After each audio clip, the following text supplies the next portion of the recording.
오늘 주시는 말씀은 스가랴서 1장 18절에서 21절입니다. 스가랴서 1장 18절부터 21절까지 한 절씩 교독하겠습니다.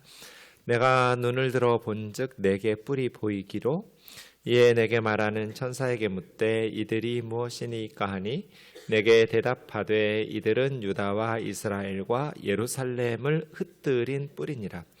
그때 여호와께서 대장장이 4명을 내게 보이시기로 내가 말하되 그들이 무엇하러 왔나이까 하니 대답하여 이르되 그 뿔들이 유다를 흩뜨려서 사람들이 능히 머리를 들지 못하게 하니 이 대장장이들이 와서 그것들을 두렵게 하고 이전의 뿔들을 들어 유다 땅을 흩뜨린 여러 나라의 뿔들을 떨어뜨리려 하느니라 하시더라.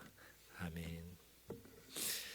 지난주에 이어서 스가랴서 말씀을 함께 묵상하도록 하겠습니다. 선지서를 볼 때는 그 선지자가 활동했던 시대적 상황, 역사적 배경을 먼저 기억하셔야 된다고 말씀드렸습니다. 선지자들은 역사적인 진공 상태에서 말씀 전한 게 아니라 구체적인 자기가 살고 있던 그 시대 백성들에게 말씀을 선포하거든요. 그래서 선지서의 내용을 정확하게 파악하려면 선지자가 사역했던 시대적 상황들을 기억하시면서 본문을 묵상하는 것이 필요합니다.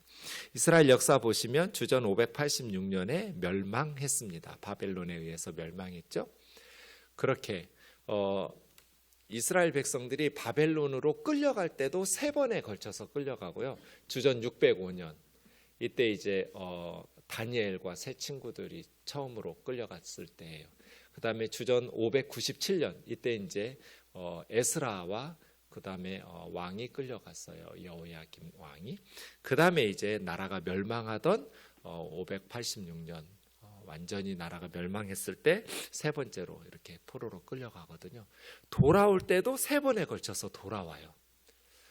숫자를 일부러 맞추신 것 같지는 않은데 어쨌든 바벨론의 포로로 끌려갈 때도 바벨론 제국에 의해서 3번에 걸쳐서 끌려갔는데 바벨론에서 돌아올 때도 3번에 걸쳐서 돌아와요. 그때 이제 바벨론이 멸망하고 고레스가 페르시아를 건설하면서 바벨론을 완전히 제압하던 때 고레스 칙령을 발표해요. 그때가 이제 1차 포로 귀환이에요.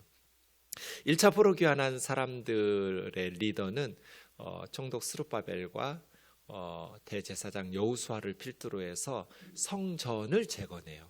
제2성전이죠. 제1성전은 솔로몬 성전인데 바벨론에게 나라가 망할 때 불타버렸고요. 그 자리에 포로로 살다가 돌아왔던 제2성전을 스룹바벨 성전이라고 해요. 성전을 지어요. 그 다음에 2번째로 포로 귀환할 때가 에스라예요. 첫 번째와 2번째 사이에는 한 60년 정도의 간격 시간 차이가 꽤 많이 나요. 다음 세대예요. 그렇게 에스라가 2번째로 돌아와서 에스라는 말씀으로 백성들을, 그래서 지금 구약 성경을 지금의 모습으로 정리하고 다 불타버리고 분실됐던 성경들을 수집하고 연구하고 분석하고 하면서 지금의 모습으로 만들어서 말씀 위에 이스라엘을 세운 사람 에스라 학파예요. 그 에스라가 매우 중요한 말씀 사역을 감당하고요. 3번째가 이제 에스라가 온 지 한 12년쯤 후에 느헤미야가 총독이 되어서 돌아와요. 느헤미야 3번째 돌아왔을 때 사람들은 성벽을 재건해요.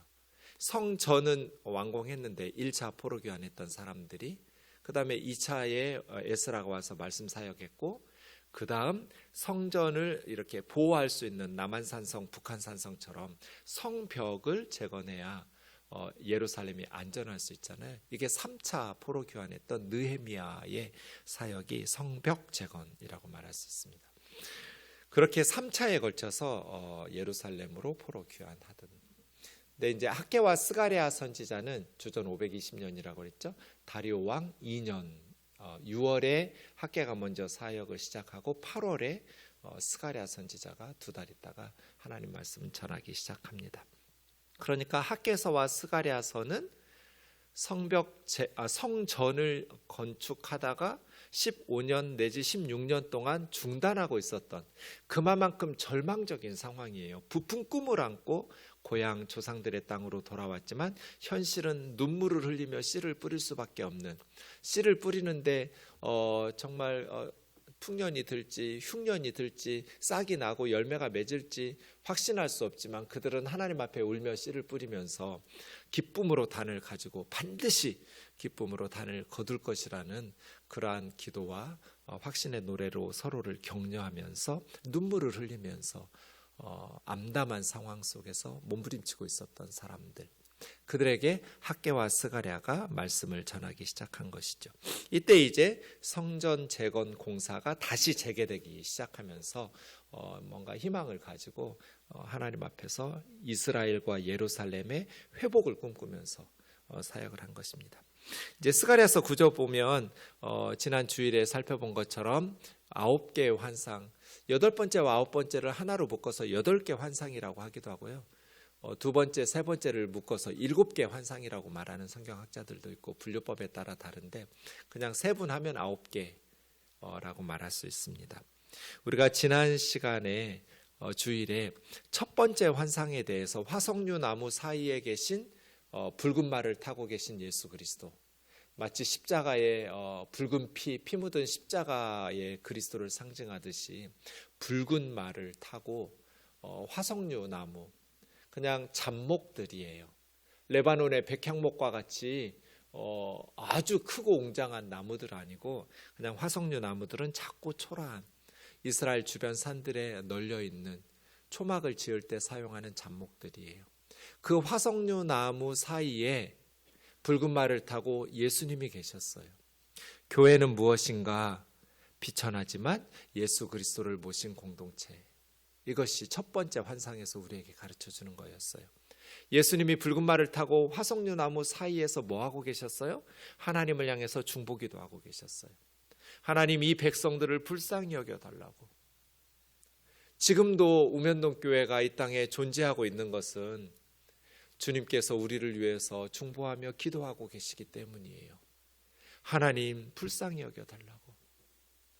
스가랴서에 보면 영적인 리더들이라고 할지라도 대제사장 여호수아도 그렇고 그 회복하고 성전을 재건하는 그 화석류 나무 같아요. 정말 진짜 화석류 나무를 가지고 잡목 성전을 짓고 있었고요. 레바논의 백향목을 사올 만한 돈이 없었으니까요. 이들에게는 주변에 널려 있는 작고 초라한 삐뚤빼뚤 화석류 나무나 여러 가지 잡목들을 가져다가 지금 제2성전 하나님의 집을 짓고 있는 그들이 화석류 나무 같았거든요.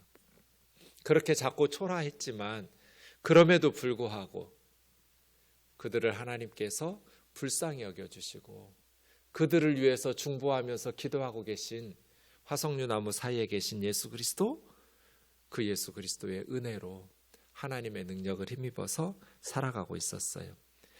교회는 무엇인가? 예수 그리스도를 모신 곳이다. 예수님이 함께 하시는 곳, 그곳을 교회라고 하죠. 이제 오늘 두 번째 환상, 짧은 환상인데요. 18절 19절 먼저 좀 보겠습니다. 내가 눈을 들어본즉 네 개의 뿔이 보이기로. 뿔은 능력과 권세 이런 것들을 상징해요. 근데 네 개예요. 사라는 숫자는 동서남북 세상을 의미해요. 뿔이 네 개였다라는 것은 동서남북의 사방에 뿔이 있었다는 거예요. 근데 이 뿔이 무슨 뿔이냐고 이제 천사에게 물어요. 선지자가 환상을 보면서 스가랴에게 설명해 주는 천사가 있었거든요. 이들이 무엇이냐고, 이 네 개의 뿔들이, 저 뿔들이 뭐냐고. 그랬더니 천사가 대답해줘요. 이 네 개의 뿔들은 유다와 이스라엘과 예루살렘을 흩뜨린 뿔들이라고. 흩뜨렸다라는 건 뭐예요? 유다와 이스라엘과 예루살렘을 짓밟아서 열방의 노예로, 포로로 흩어지게 만든 뿔들이라는 거잖아요. 그러니까 하나님의 백성을 대적하는 원수들이라고 말할 수 있겠죠. 근데 강력한 뿔, 힘을 가지고 이스라엘을 짓밟고 산산조각내서 열방에 흐트러 뿌려버린. 근데 사방에 뿔들이 있는 거예요. 동서남북에. 그들의 상황으로 보면 네 개의 뿔이 북쪽에는 사마리아, 지금 성전 재건을 가장 앞장서서 회방하던 세력이 사마리아였어요. 동쪽에는 모압과 에돔, 남쪽에는 이집트 혹은 에돔이 있겠네요. 동쪽에는 모압과 암몬, 그다음에 서쪽에는 블레셋, 이렇게 사방으로 이스라엘 주변에 지금 성전을 재건하는 이스라엘과 예루살렘을 돕는 세력은 아무도 없었어요. 사방에 다들 위협하고 협박하고 조롱하고 그렇게 방해하고 있었죠.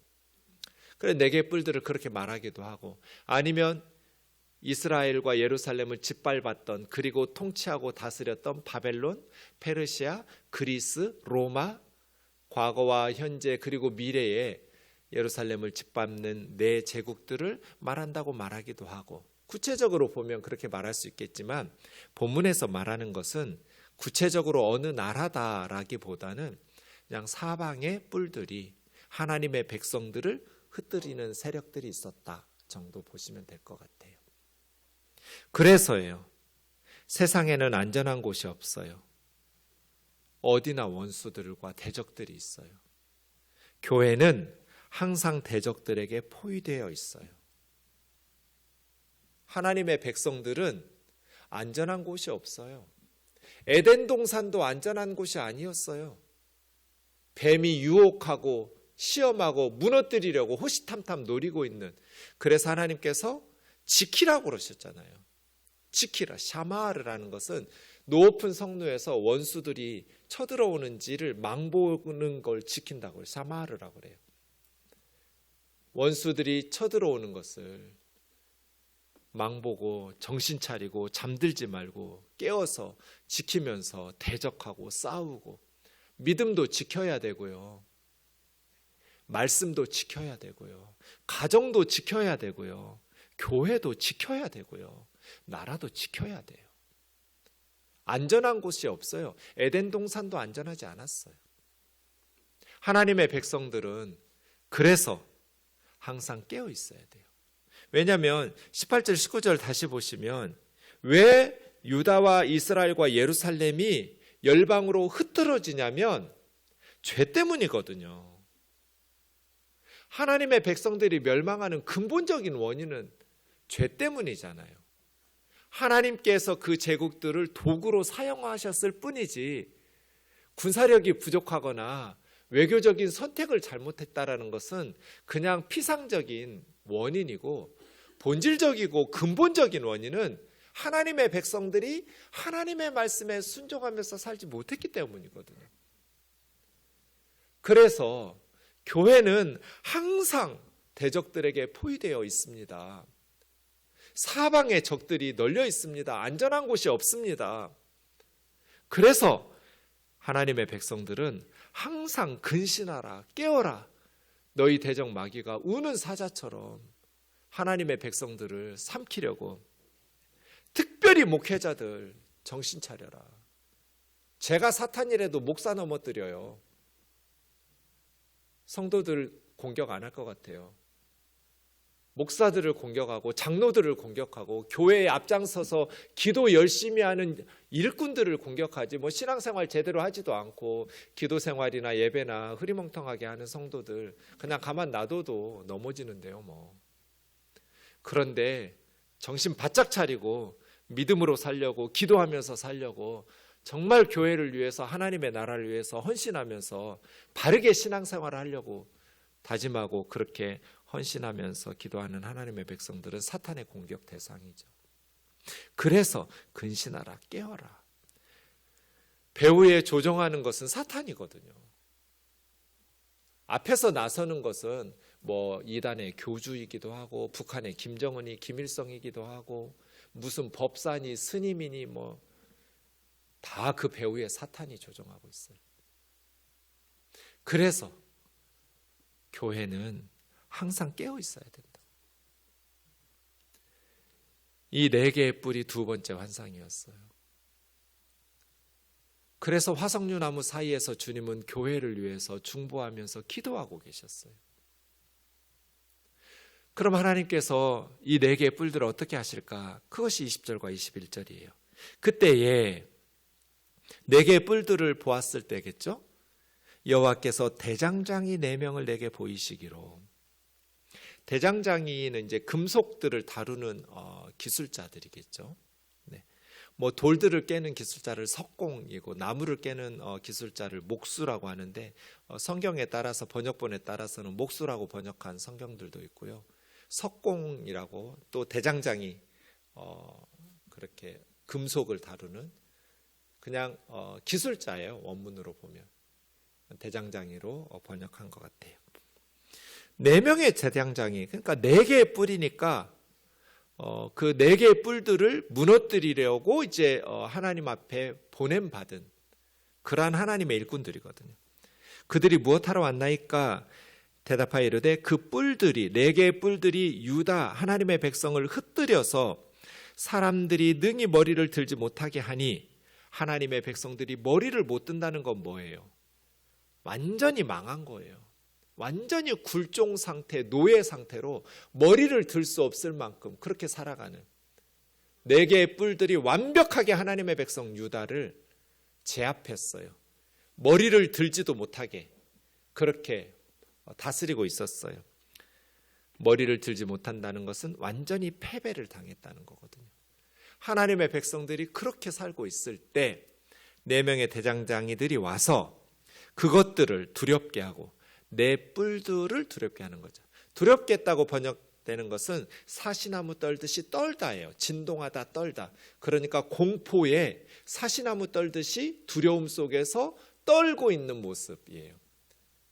그렇게 유다와 이스라엘과 예루살렘을 짓밟아가지고 부숴서 멸망시켜서 머리를 들지 못할 만큼 잔인하게 강력한 힘을 가지고 다스리고 통치하고 지배하고 압제하고 이스라엘은 그렇게 굴종당하고 있었는데, 하나님께서 보내신 4명의 대장장이들이 그 뿔들을 두렵게 만드신 거예요.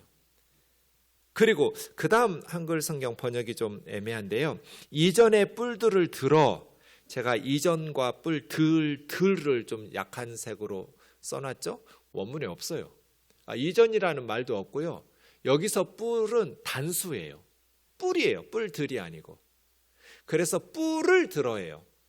뿔은 하나님의 백성을 대적하는 네 뿔들 다 복수 형태로 쓰였는데 21절 뒷부분에도 여러 나라의 뿔들이거든요. 그런데 여기만 단수로 뿔이에요. 그래서 이것은 사탄 같아요. 저는 많은 뿔들을 뒤에서 배후 조종하고 있는 하나의 뿔이거든요. 단수. 사탄이, 혹은 하나님의 나라인 교회를 대적하고 무너뜨리는 세력들은 평소에는 자기들끼리 경쟁하고 싸우고 으르렁거리더라도 하나님의 교회를 흐트러뜨리고 싸우려고 할 때는 하나로 똘똘 뭉치는, 하나가 되는 특성이 있어요. 원래 바리새인들하고 헤롯 당들은 평소에는 원수예요. 왜냐하면 헤롯 당은 친로마파잖아요. 그에 비해서 바리새파 사람들은, 헤롯 당은 인정하지 않는 율법을 위해서 목숨 거는 사람들이 바리새파 사람들이잖아요. 바리새파 사람들은 로마의 권력을 앞세워서 매국노적인 역할을 하는 그러한 헤롯 당 유대인들, 헤롯파 사람들은 인간 취급도 안 하던 사람들이에요. 그런데 예수님을 죽이려고 할 때는 바리새파하고 헤롯파가, 헤롯 당이 하나로 합세해요. 복음서에 보면 독립운동가하고 친일파들하고 어떻게 하나가 되겠어요? 이런 식이거든요. 바리새파가 독립운동가들이라면 헤롯 당 사람들은 친일파거든요. 근데 예수님을 죽인다는 목적을 위해서는 두 당이 손을 잡아요. 그래서 예수님하고 대적해요. 세상은 평소에는 자기들끼리 치고받고 싸우다가도 교회를 무너뜨리고 하나님의 나라를 회방하고 하나님의 복음의 생명을 전파되는 것을 막아설 때는 똘똘 하나로 뭉치는, 하나 되는 특징이 있어요. 그래서 여기가 뿔이라고 말한 것 같기도 해요. 어쨌든 저처럼 그 뿔들의 배후인 사탄으로 보든지, 아니면 그 뿔들의 하나 되는 성격으로 뿔로 보든지 그 뿔도 들고 유다를 흩뜨린 여러 나라의 뿔들을 들어서 떨어뜨렸다. 이것은 높이 들어서 땅에 집어 던진 거예요. 직역하자면.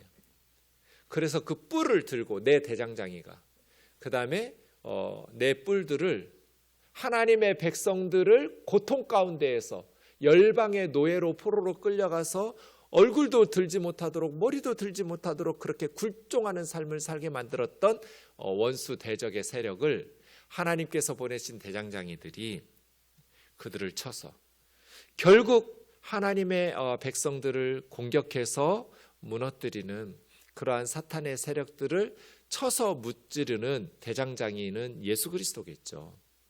하지만 4명의 대장장이니까 그들이 결국은 하나님께서 보내신 하나님의 종들에 의해서 하나님의 백성들에 의해서 결국은 무너질 것이다.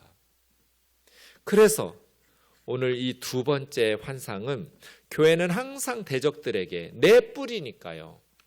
사방의 대적들에게 포위되어 있습니다. 그러나 하나님께서 예비하신 대장장이들이 아무리 뿔이 단단하고 강해도 망치로 깨부수는 대장장이들을 어떻게 당해낼 수 있겠어요? 뿔들이.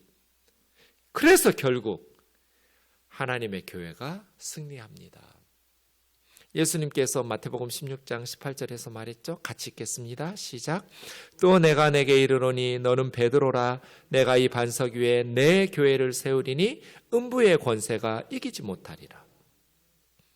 하나님의 교회, 예수 그리스도의 교회거든요.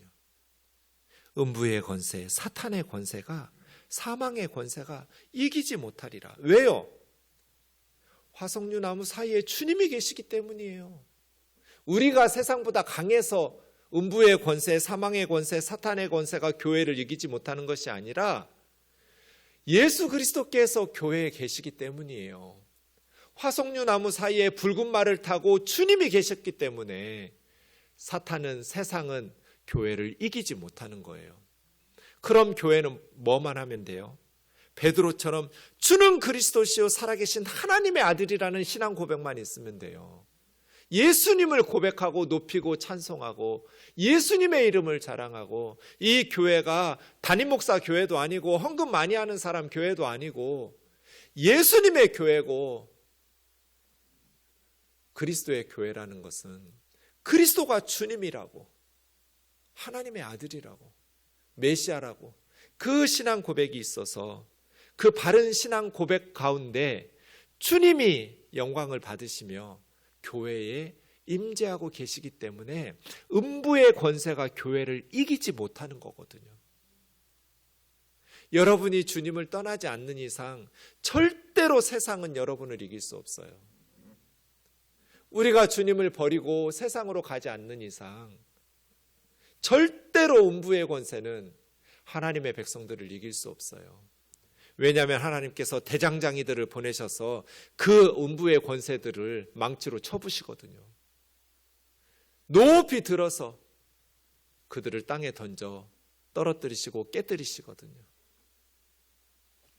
그러면 우리는 뭐 하면 돼요? 요한계시록 6장 9절에서 11절 보면 5번째 인을 떼니까 하나님의 말씀과 그들이 가진 증거로 말미암아 죽임당한 순교자들이 번제단 아래서 큰 소리로 거룩하고 참되신 대주제이신 하나님, 땅에 거하는 자들을 심판하여, 요한계시록에서는 땅에 거하는 자들은 사탄의 세력이에요. 땅에서 살지만 하늘에 속한 자들은 성도들이고요. 땅에 거한다는 것은 첫째 짐승과 둘째 짐승을 숭배하면서 사탄에 속한 예수 그리스도를 거부하고 믿지 않는 자들이에요. 그들을 심판하여 우리 피를 갚아주지 아니하시기를 어느 때까지 하시렵니까? 억울하게 순교당한 순교자들이 하나님 앞에 거룩하신 대주제이신 하나님, 참되신 분이 왜 이렇게 언제까지 우리의 억울함을 내 뿔들에 의해서 하나님의 백성들이 짓밟히고 사방에 흩어지고 피눈물을 쏟아가면서 그렇게 억울한 일들을 당한 것에 대해서 갚아달라는 거잖아요. 그때 11절에 각각 그 순교자들에게 흰 두루마리는 승리한 자들에게 줘요. 흰 옷을 주신다고 그래요. 승리하며. 너희가 승리자다 하면서 흰 두루마리 주셨고요. 두루마기 주셨고요. 잠시 동안 기다리라고. 그들의 동무종들과 형제들도 땅에 남아있는 너희 동료 성도들이죠. 자기처럼 죽임을 당하여 그 수가 차기까지. 그러니까 순교자의 숫자를 정해놨다는 뜻이 아니에요. 그만큼 남아있는 지상에 전투하는 교회와 성도들이 너희들처럼 또 예수 그리스도처럼 목숨 걸고 믿음을 위해서 하나님 나라를 위해서 헌신하고 이 복음이 땅끝까지 전파되면서 구원받아야 될 영혼들이 구원받고 그때까지 기다리라. 반드시 억울함을 갚아줄 거다. 그래서 하나님의 백성들은 이 두 번째 환상을 듣고 얼마나 용기가 났겠어요. 사방의 원수들이 지금 성전을 재건하는 예루살렘의 백성들을 조롱하고 위협하고 협박하고 회방하고 있지만, 그리고 세상의 강대국들에 의해서 연약한 잠목 성전을 지을 수밖에 없는 연약한 백성들이었지만, 그럼에도 불구하고 하나님께서 하나님의 백성들을 열방에 흩뜨렸던 네 뿔들을, 대장장이들을 네 사람을 보내셔가지고 다 깨부시고 공포에 떨게 하시고 두렵게 하시고 그들을 결국은 쳐부실 것이다. 하나님의 교회를 공격하고 회방하는 이 땅의 모든 하나님을 대적하는 원수들과 세력들은 결국은 무너질 것이고, 결국은 음부의 권세가 그리스도의 교회를 이기지 못하고 하나님의 백성들이 승리하게 될 것이라는 것을 기억하면서 믿음으로 주님 앞에, 말씀 앞에 깨어있는 저와 여러분 되기를 주의 이름으로 축원합니다.